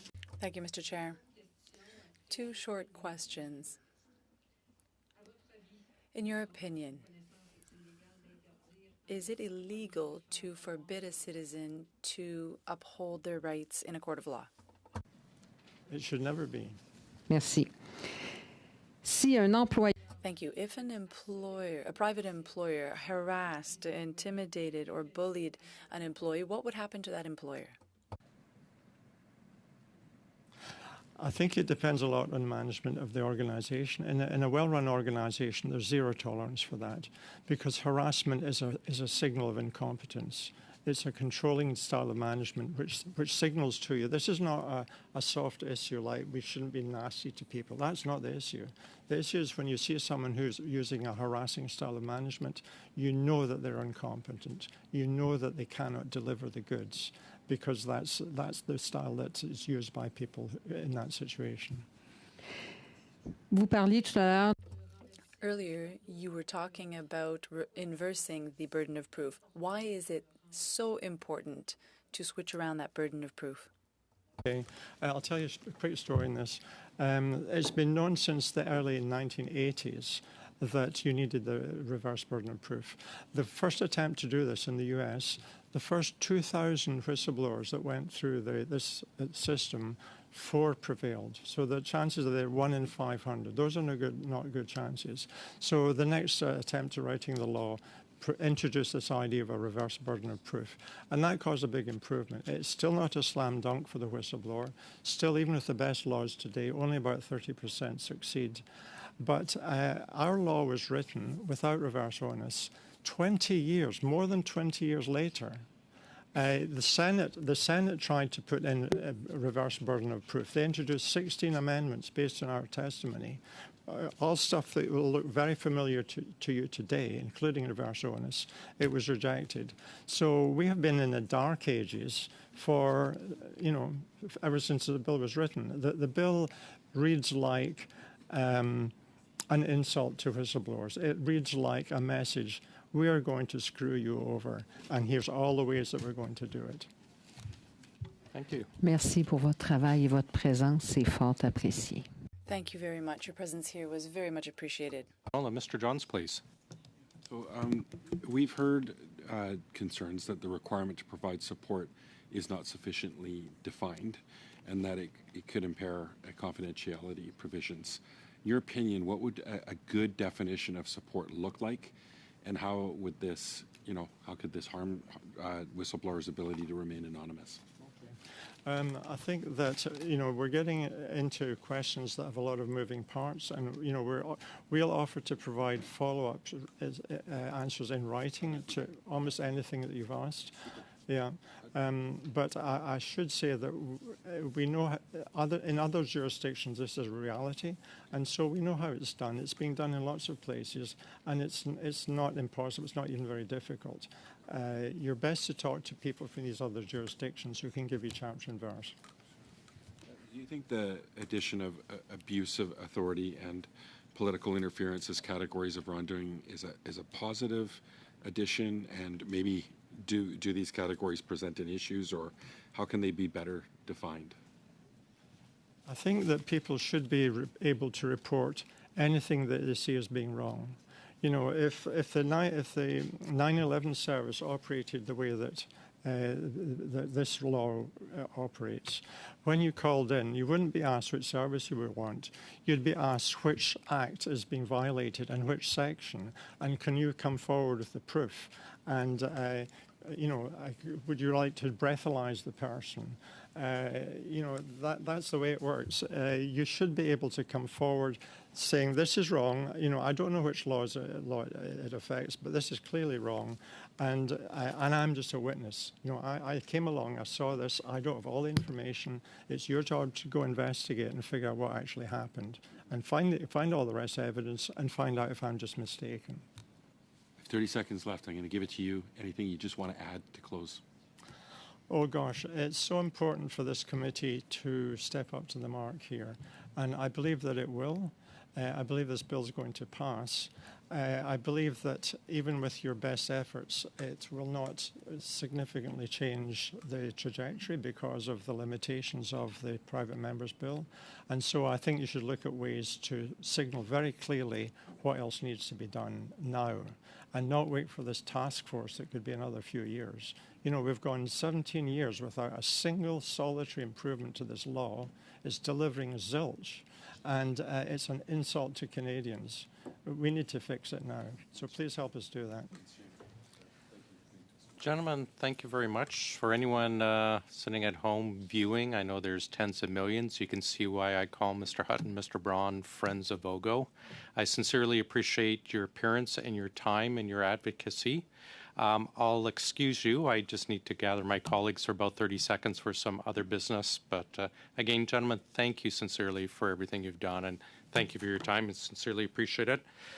Colleagues, before we adjourn, the clerk was kind enough to distribute the revised budgets for the oft-delayed shipbuilding tour.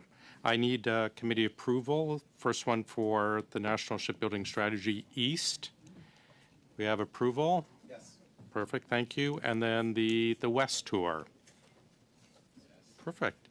If there's nothing else, colleagues, we will adjourn. Thank you very much.